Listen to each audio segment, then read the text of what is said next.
Доброе утро. Среда сегодня. Ой, отдохнули на базе, съездили вчера в магазин, накупили продуктов на неделю точно, может на полторы. Короче, все в порядке. Готовы к выезду. 60 километров там проехать. Там ремонт дороги, участка. Так что ничего нового, к сожалению. Ну ладно, поехали, что ли. Как говорится, погнали.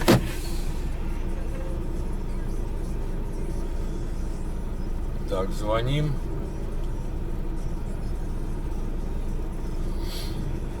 Чтоб нам открыли ворота. Андрюхи нету, может быть. Я думаю, что он тоже в Лонинген идет. Но у него, наверное, часов, ну, может быть, после 8 погрузка. Я так думаю.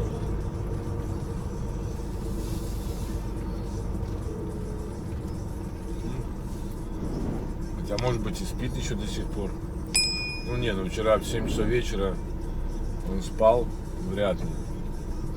А может, домой поехал. Хотя, не, ну, вряд ли. Вторник. Сейчас по дороге, может быть, увижу какой-то момент. Ну все, погнали. Блин, сходил вчера, думал, так, евриков на 20 куплю продуктов. Да, блин, евров на 60, на 70. Ну ничего. Все в порядке. Так, что тут? Планировщик.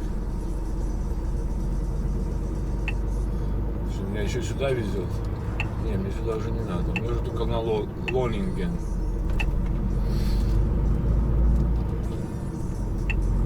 Будем запоминать дорогу. У1, У2.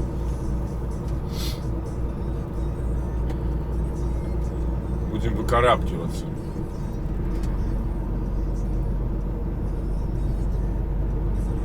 Пам-парам-парам-парам-парам-парам-парам-парам-парам-парам. Нормально так. Поспал вчера, познакомился с парнем из Литвы. Ричардас. Новый парень пришел к нам на фирму. Начинает сегодня стажировку. Вернее, уже начал. На этих самых. На простых трейлерах, короче, на тенте. Вчера прочитал комментарии подписчика по поводу, зачем тут нужна стажировка. Особенно для опытных. Якобы можно и в офисе все объяснить, типа на пальцах показать. А также тот, кто рекомендовал, тот должен и якобы обучать. Ну да, наверное, это правильно, в принципе. Кто рекомендовал, тот и должен обучать. Но только одно, рекомендуют не именно на эту фирму, либо на другую в этой компании. Ну, я уже объяснял систему. Есть одна компания, называется FME, которая работает с рядом компаний. По-моему, там 15, 20 или 30, я точно не знаю. И когда им нужны водители, они спрашивают, есть у кого-то, например, водитель, либо просто кто-то советует эту фирму своим друзьям. Но куда этого человека первый раз пошлют, неизвестно. На эту компанию, вот где я сейчас работаю, типа, либо, например, на Fix Transporter, или куда-то в Бельгию. Достаточно много компаний, с которыми работает FME. Так вот, ладно, одно дело прислали сюда. Да, согласен, можно, я рекомендовал, я могу как бы его обучить. Но рекомендации, еще раз повторю, в FME. Вот, например, Витек работал на Fix Transporter. Там проблемы на Fix Transporter с заказами, да, и там сократили. Его послали сюда. Кто его рекомендовал? Никто его не рекомендовал. Кто ему будет стажировать? Никто его не будет стажировать.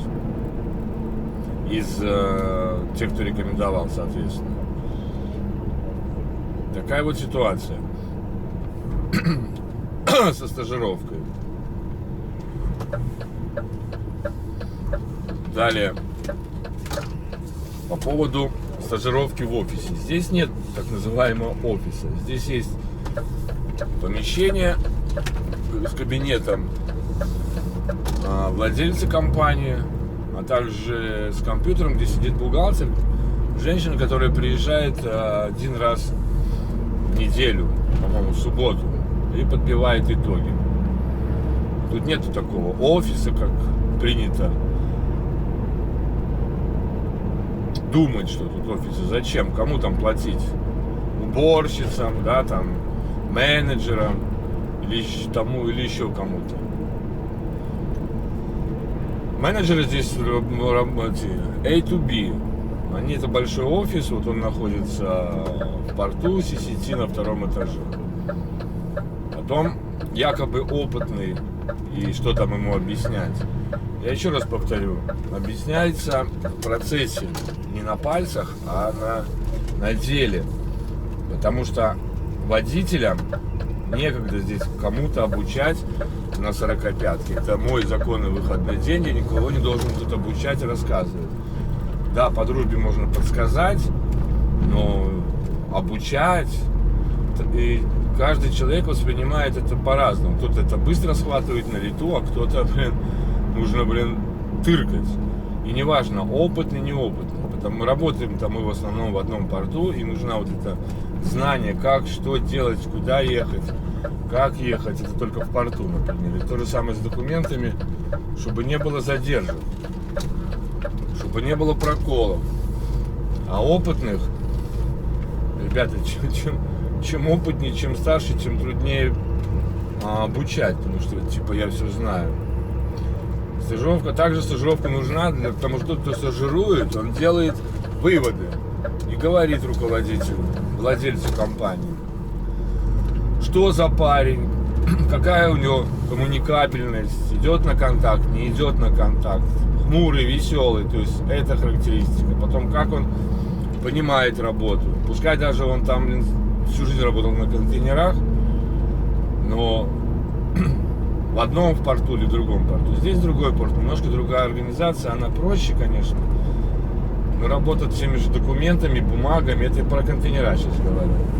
Отличается, в каждой компании отличается.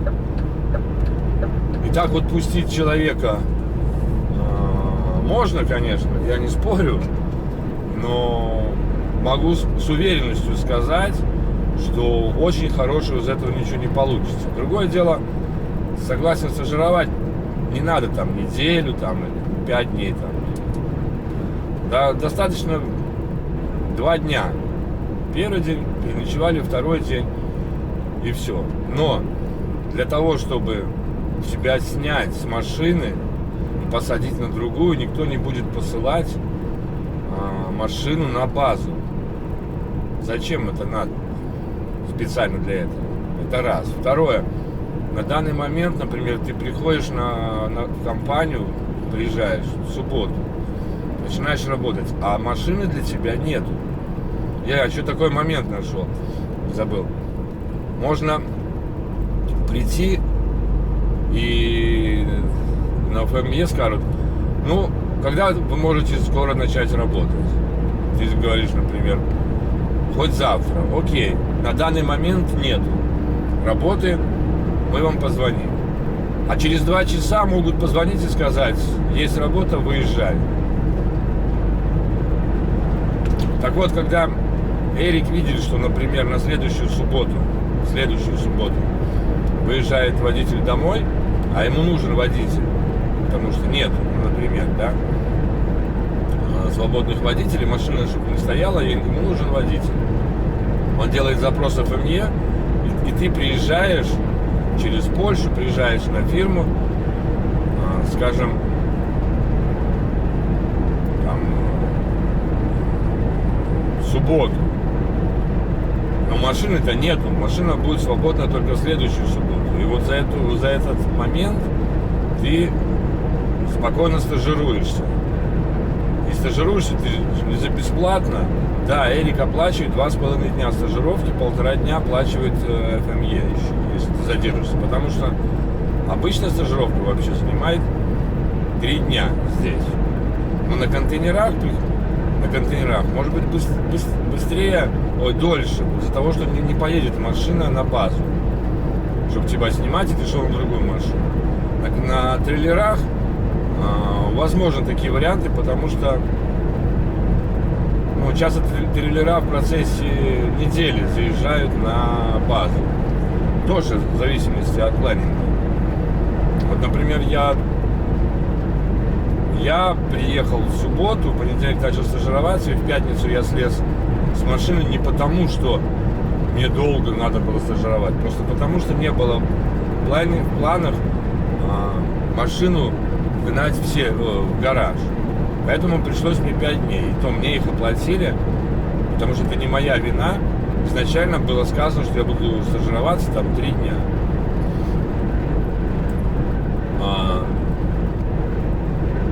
Следующий вопрос. Опытный, да? Типа не надо объяснять. Я вот скажу так, что мой стажер, который был, он опытный на контейнерах. Он начал мне показывать карточки одной компании, второй, третьей, четвертой. Ну хорошо, молодец. То есть мне не нужно тебе объяснять, как крепить контейнер, как подъезжать к рампе. Это не надо объяснять водителю, профессионалу. Это, должен уметь. Тем более, что на контейнерах работал. Но есть водители, которые на контейнерах не работали никогда. Это второй момент. Но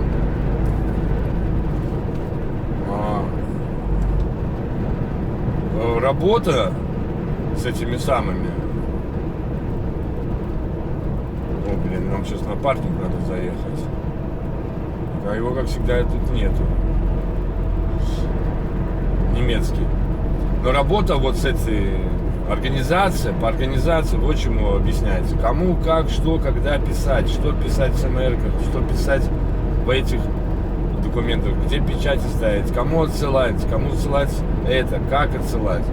И вот тут начинается проблема. Это, не знаю, чем опытнее водитель, чем старше, тем труднее ему объяснить именно работу с компьютером. Ладно, у меня сейчас здесь сканера нету.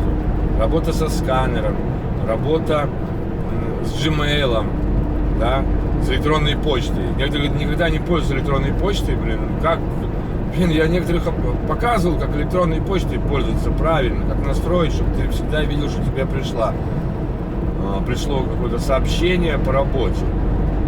Я серьезно говорю. Я уже там не говорю, как работать с компьютером. И то же самое на регистрации. Что там нужно вводить, что они спрашивают, как они спрашивают. Плюс куча вопросов. И говорить, что опытный, как Эрик правильно говорит, мне не нужен опыт. Опыт за один день ты наберешься работать с компьютером, с контейнером. Это не проблема. Мне нужно, чтобы человек был хороший. Чтобы раскидываться, я вот этот опытный. Никого это не волнует. Я никогда не был на контейнерах, но не скажу, что я худший здесь водитель по работе на контейнерах. Я думаю, что если мне доверяют стажировать, значит я все-таки не худший. А я никогда не работал. И вот мне приходится показывать некоторые нюансы пришедшим сюда на контейнера, которые уже работали на контейнера и не год, и не два, и не 3. И именно по работе с оргтехникой. Так что вот это... Я считаю, это неплохо, если на фирме есть момент стажировки. А рассказывать в офисе, а кто там будет рассказывать? У Эрика, владельцу, у него свои дела. Он тебе скажет: Олег, покажи, расскажи там Вите, Мите, как работать на контейнерах. Елки-палки, вообще-то я хочу отдыхать, у меня свои дела есть, это мой отдых. Поэтому вот такая вот вещь происходит, и я считаю, это правильно. Потому что люди разные. Одному дойдет за час, за два, а другому нужно 5 дней. И вот я говорю, я видел даже по работе опытного. Ему 10 раз говоришь, надо становиться на линию и ждать, когда увидишь, что дверь в контейнер идет так, а не так, и тогда ехать. Но нет же, мы едем. То же самое вы видели, кто смотрит мой канал. Как там ребята, которые с контейнерами приезжают и не понимают. Станет там, уже на месте погрузки контейнера. Ему его не ставят, потому что он не видит, что он должен сначала посмотреть, постоять, увидеть, где находится дверь, с какой стороны, ехать или не ехать. Есть много нюансов в порту, которые нужно знать, и сами нюансы по погрузке, где можно попросить, чтобы не ехать туда. Вот в это и есть вот эта стажировка, чтобы ты потом не задерживался на месте, а быстро все сделал, что если задержка происходит не по твоей вине. Как-то так, может, сумбурно я рассказал, но я считаю, что стажировка нужна. Вот, например, второй момент.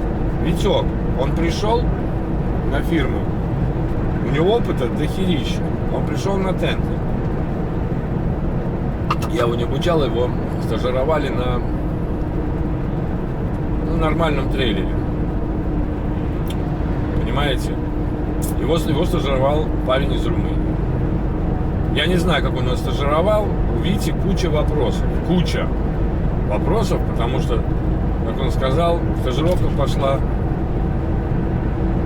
так, что у меня уши вяли от того, что постоянно идет общение на телефоне. Постоянно. Толком ничего не объяснил, и потом начинается. И были потом вопросы от планинга. Почему ты это не сделал? Почему это не сделал? Почему это не сделал? А видите, говорит, а мне это никто не объяснял.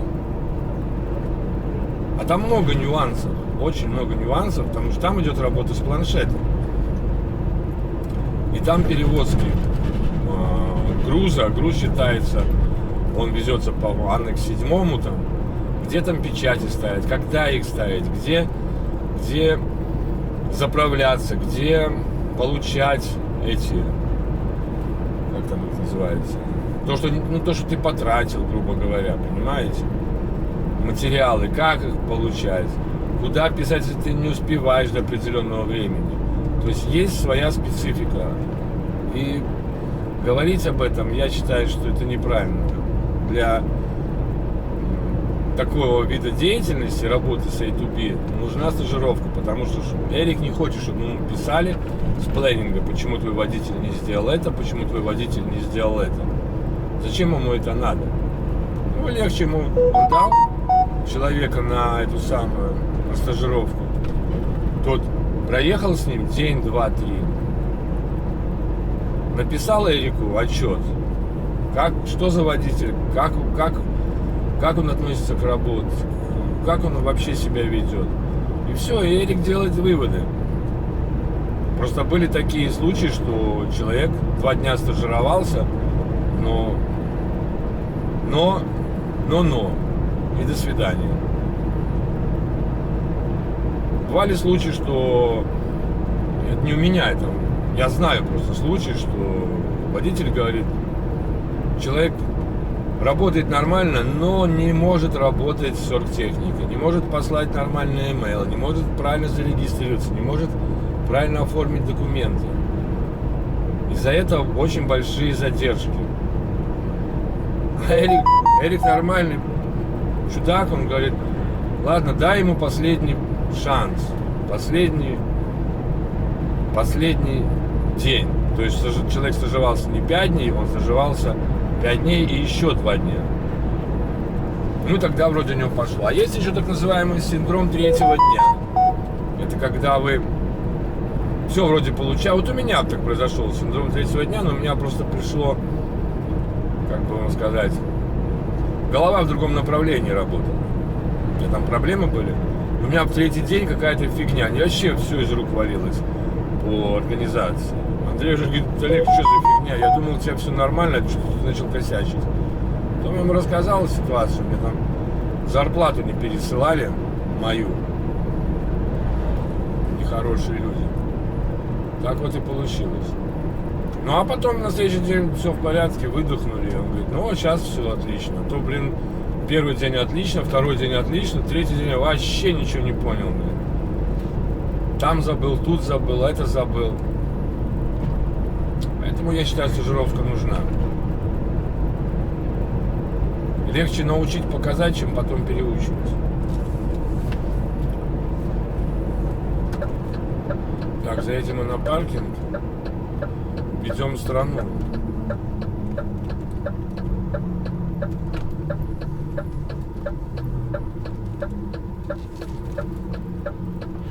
Надо нам в Германию везти.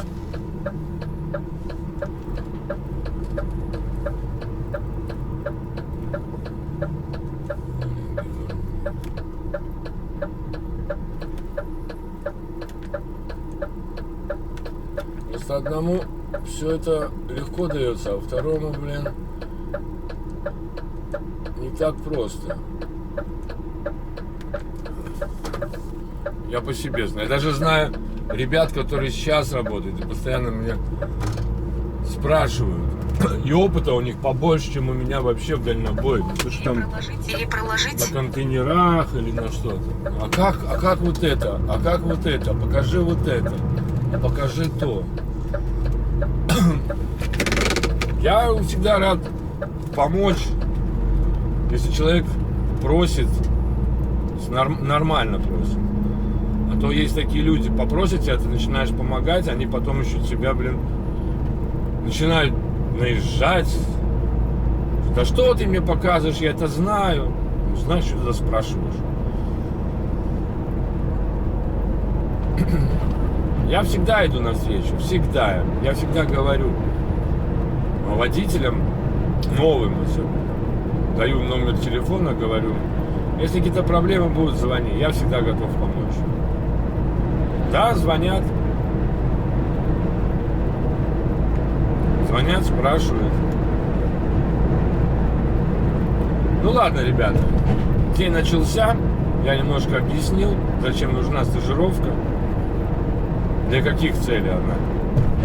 Короче, коротко так, Эрик желает, чтобы водитель, выезжающий самостоятельно на линию, неважно, на контейнерах или на простых трейлерах, был готов к неожиданностям, к нюансам, и задержки по его вине не было. А вина может быть одна: оформление документов. Остальное все уже, как говорится, по опыту. Ну ладно, погнали. Будем искать дорогу. Скоро там будет показывать поворот. Блин, надеюсь, там все будет быстро с бумагой. Ну что, ребята, стою я здесь на погрузке. Грузится мне алюминиевыми баночками. Короче, час и 40 минут я отстоял на складе в ожидании, когда чудак придет ко мне, меня начнет грузить, потому что они сами грузят алюминиевые эти банки. Час 40. Я замерз как собака. Уже стою 2 часа 9 минут.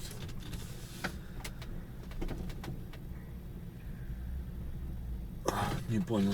2 часа 8 минут стою на паузе.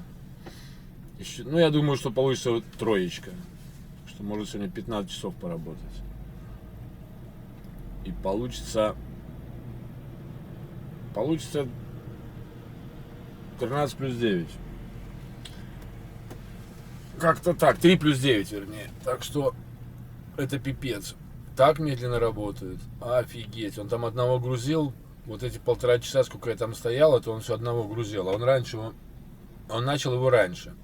По одному палету там затаскивал. Я что-то... Фиг его знает, сколько я что-то буду торчать. Я уже позавтракал 2-й раз. Можно даже поспать, наверное. Я не знаю. Андрей приехал, загрузился, уехал уже. Зашибись. Потом еще, короче, я буду ждать документы. Короче, для меня вот Лонинген это пропавший день. Вот реально, пропавший день. Но единственное, тут сейчас плюс на весы не надо заезжать. И, по-моему, когда будешь выезжать, документы подашь, нужно выезжать за ворота, на том паркинге стоять ждать. Вот. Ну, по дороге что? Я поехал по... Не так, как я раньше ехал, как все едут, там, типа, знак проезд запрещен, но все едут. Но потом начинается кувыркание по поселкам. А я ушел направо, пошел под У-13 дорожка, потом свернул на У-7, проехал один поселок и уже все, выехал на дорогу. То есть без всяких этих выстебов. И вот этот поселок, когда поселок проезжал, я поставил точку промежуточную и перенес ее вперед, чтобы ехать, когда обратно буду ехать. И тогда я проеду нормально, без всяких там проблем, типа с заторами, ремонтами дорог. На 10 километров дольше, но зато, блин, все будет окей. Как-то так. Ладно, сижу, жду, кофе пью. Напоминаю, сегодня у нас среда. Но работают, конечно, не очень-очень долго. Медленно. Ладно, сидим дальше. Может заснем. Так, загрузились, документы получили, можно гнать. Кстати, загрузили быстро, удивительно. Ой, удивительно быстро. Удивительно хорошо. Документы пришлось ждать всего лишь 40 минут. Достаточно быстро, так скажем.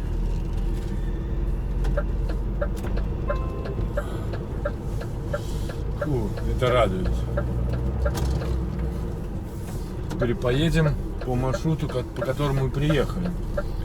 Надо его запоминать. Потому что навигаторы, я смотрю, меня ведут все равно. По короткому. Они не учитывают то, что там ремонт дороги. Хотя. Ну, посмотрим. Нет, он будет потом меня поворачивать направо, но мы не поедем направо, потому что там ремонт. Мы поедем прямо. Фу, это пипец. Ребята, я приехал 7:30. Сейчас без 10:12. 4 часа. Вот почему вот мне НЭК во всех отношениях не нравится. Потому что вот такая фигня. Первый раз, когда я был на НЭКе, здесь, да, сам, один, у меня тоже была погрузка их силами, да, так скажем. Тоже были алюминиевые. Я не мог тогда понять, а в чем прикол, почему я не могу грузить. Мне же никто не объясняет, понимаете? Не грузят и все. Потом кого-то я там спросил. Марсель был, я говорю, блин, что мне не дает грузить, что начинает на меня гнать, я там хотел включить, то есть все 5-10, он говорит, не переживай, это просто алюминиевые банки на Англию, поэтому они грузят их сами. Так, блин, можно же было сказать, там, не знаю, на проходной, на ресепшене, блин, ничего же не говорят, догадывайся сам. Нормально так, да? 307 километров ехать. Ну, 10 километров кружок из-за этого ремонта. Ну вот сейчас он будет показывать мне через 17 километров направо, а мне туда не надо направо, мне надо будет дальше. Направо через 10 километров.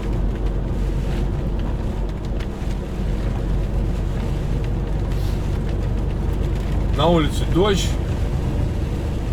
шел, есть, был, идет. Хорошо, хоть, блин, в момент, когда я шел, за бумагами дождя не было. Тут, короче, я не знаю, я повторюсь, наверное. Раньше нужно было приезжать, заезжаешь вовнутрь, если место есть. Ну, на паркинг я ни разу не ездил, кроме последнего раза. Потом идешь в офис, заполняешь бумажку. Вот.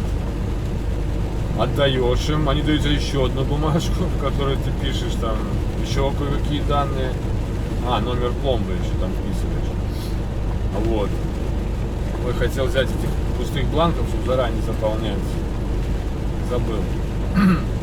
Потом едешь на весы, потом с весов едешь на загрузку, ставишь ее на рампу, которую указали тебе в ресепшене. И дальше просто прикладываешь карточку там внутри, и конвейер пошел, ты начинаешь грузить. Ну, либо вот таким способом, как сегодня тебя грузят. В данном случае меня. Теперь немного изменилось. Ну, заезд так и остался. Если свободные места едут, ты заезжаешь. Если нет, идешь на паркинг с левой стороны. Вот откуда я сейчас только что выехал. Вот. Идешь в офис, дают тебе, подаешь эти документы, заполненные одну, потом вторую бумажку, потом едешь к рампе, уже на весы не надо ехать, это уже плюс на весы, что не надо ехать. Едешь к рампе, заходишь вовнутрь, все то же самое. При выезде тебе говорят, выезжай на паркинг. Выезжаешь на паркинг оттуда. Ну и сказали, например, через полчаса подходи. Едешь на паркинг, потом идешь через полчаса. Ну вот через 40 минут я подошел, уже все мои документы готовы. Я боялся, что меня опять пошлют, скажут, нет, еще не готово, как у меня бывало не раз. Мы тебе позвоним. Я сидел в машине, блин, в кабине, блин, и ждал, когда мне позвонят. Сегодня как-то вот долгий был процесс ожидания. Там так медленно грузил этот парень эту машину, я не понял. По одному палету, блин. Полную фуру по одному палету. У них там эта рохля электрическая, она 4 палета сразу берет. Там-то вариант загрузки-то 58 палетов, 2-2, потом идет по 4 ряд, потом опять 2-2, опять по 4 ряд, потом опять 2-2 и по 4 ряд. Все как бы просто, но, блин, как он долго того грузил. Не то, что грузил, я вот смотрю, он погрузил 5 минут, кто-то проходит мимо его, немец там, и он, блин, минут 15-20 с ним балякает. Только, блин, начал грузить, продолжать, какой-нибудь другой идет немец. Опять начинает балякать. Ёхай ты. Я там уже замерз ждать. Пипец, ребята, серьезно говорю, это, блин, что-то. Но меня... Я потом пришел в кабину, когда он начал уже меня грузить, говорит, ну можешь идти в кабину. Блин, а раньше нельзя было сказать. Говорит, у меня есть своя карточка. Я, типа, запущу конвейер. Пипец. Короче. Загрузил меня, блин, очень быстро. Полчаса. Офигеть. Но вот, когда я подъехал, блин, шел дождь. Добежал до этой ресепшена, чтобы подать документы, ну, сдать документы, которые он мне давал на конце загрузки. Ой, блин, передо мной трактор едет. Мама мия. Думал, ну блин, потом ливняк пошел. Хопа, ливень перестал идти, и мой будильник прозвенел, что полчаса прошло, уже можешь идти. Вот такая вот байда. Ну вот считайте, 7:30 я приехал, 9:30, 10:30, 11:30, 12:30. 4, блин, больше 4 часов на погрузке. Андрюха приехал, уже уехал. Я приехал, Вин стоял, он, видно, в 6 утра уже приехал. Короче, блин, день долой. Во сколько я приеду, ребята? В 4 часа вечера мне показывают. В 4. Очень хорошо.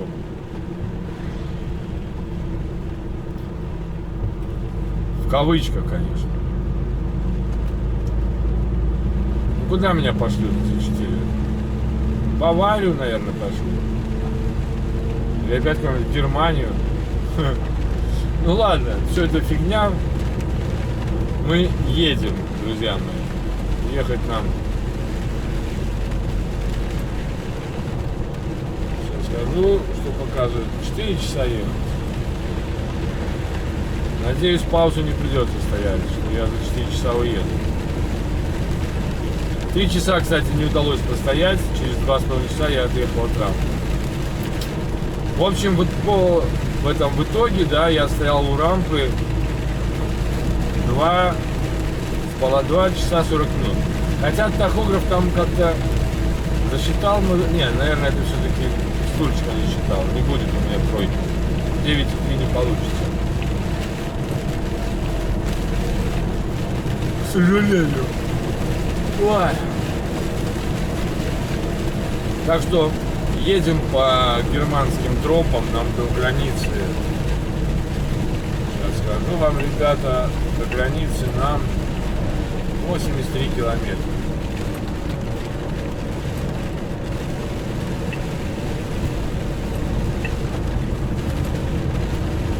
А этот показывает, например, сколько километров. Многовато. Так не надо, мне кажется, ехать. Обзор маршрута. Справка о маршруте. Справка о маршруте. 40 километров. Этот так хочет, чтобы я ехал, а этот хочет, чтобы я снизу ехал.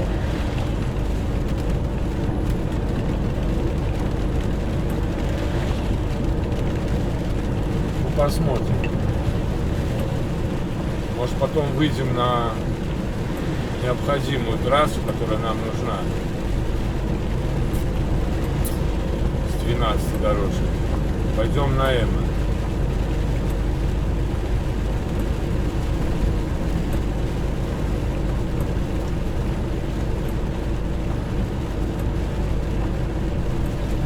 Кстати, а почему бы М не вести? Планировщик маршрута. М рассчитать. Сколько получится? 308. Нет, дофига.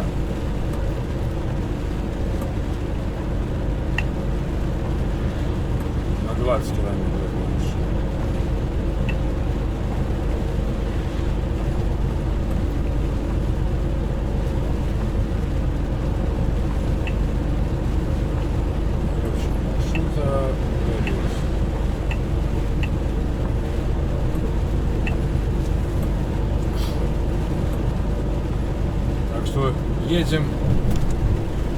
Едем, как он показывает, мой левый навигатор. Я думаю, правый тоже выйдет на эту позицию.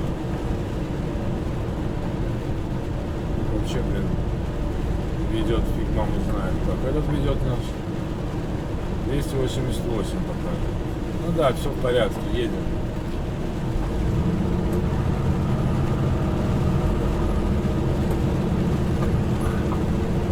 Кофе с булочкой будет.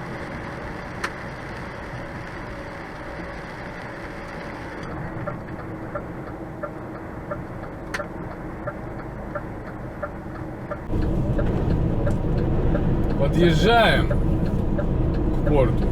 Отыграл я, блин, кучу минут. В итоге у меня 9 минут до места. 21, то есть 12 минут запаса. То есть я... Ну, паузу придется мне, наверное, делать как контейнер я загружу.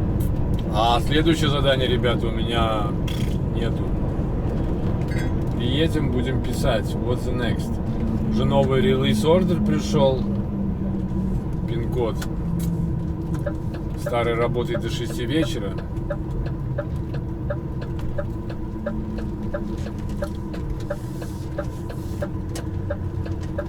Вот. Как-то так.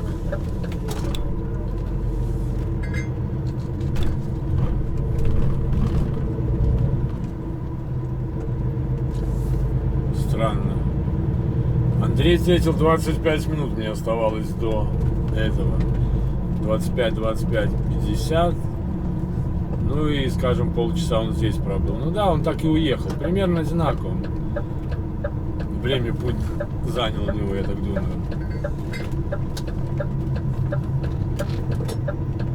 Но сейчас там пробка. Мне кажется, что он пошел на Баварию.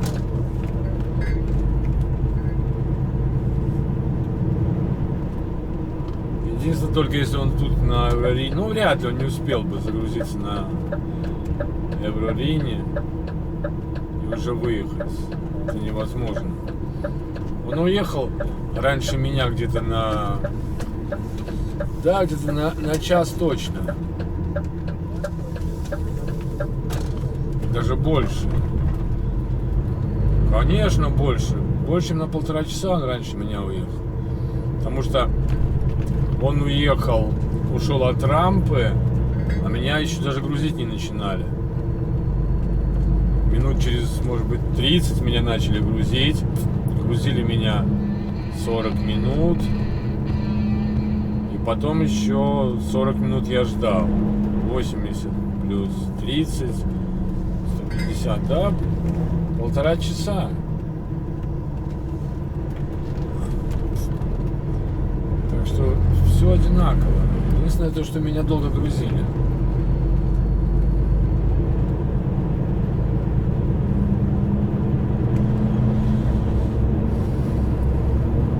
Надо будет в следующий раз путь не так, не прямо, а уходить по 20, не на 22, а на этот поселочек. Потому что там получалась дорога такая более лучше. Через Эммен. Каких-то километров 20 я мог срезать. А там вообще под кирпич, не под кирпич, под знак поехал. Там влупили знак. А я его заметил, когда уже стоял на перекрестке. А там невозможно было повернуть направо. Так, ну что, 3 минутки, 17 минут, ну, 14 минут запаса.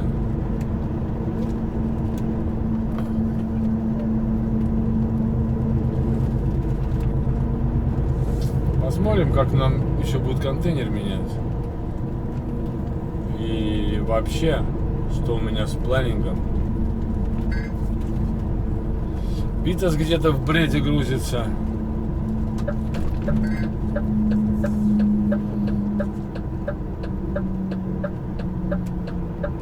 Как он так прощучил, что молотка у него нет.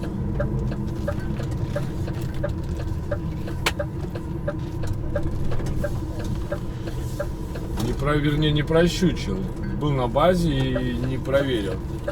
Это, блин, одна из самых важных вещей, которые надо проверять, пока ты на базе, когда машину принимаешь. Молоточек нужен. Не то, что там барашки заворачивать, а бывает и контейнер ты не можешь закрыть без молотка. Бывает, по руке бьешь себе. Лучше иметь молоток. Ну, машин уже мало.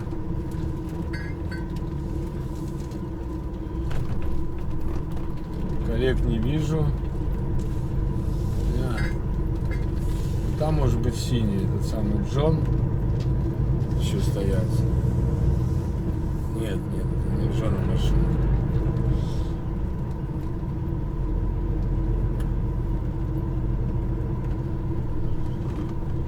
Подъедем сюда. Или проложить? Кружки там что-то греметь стали у меня.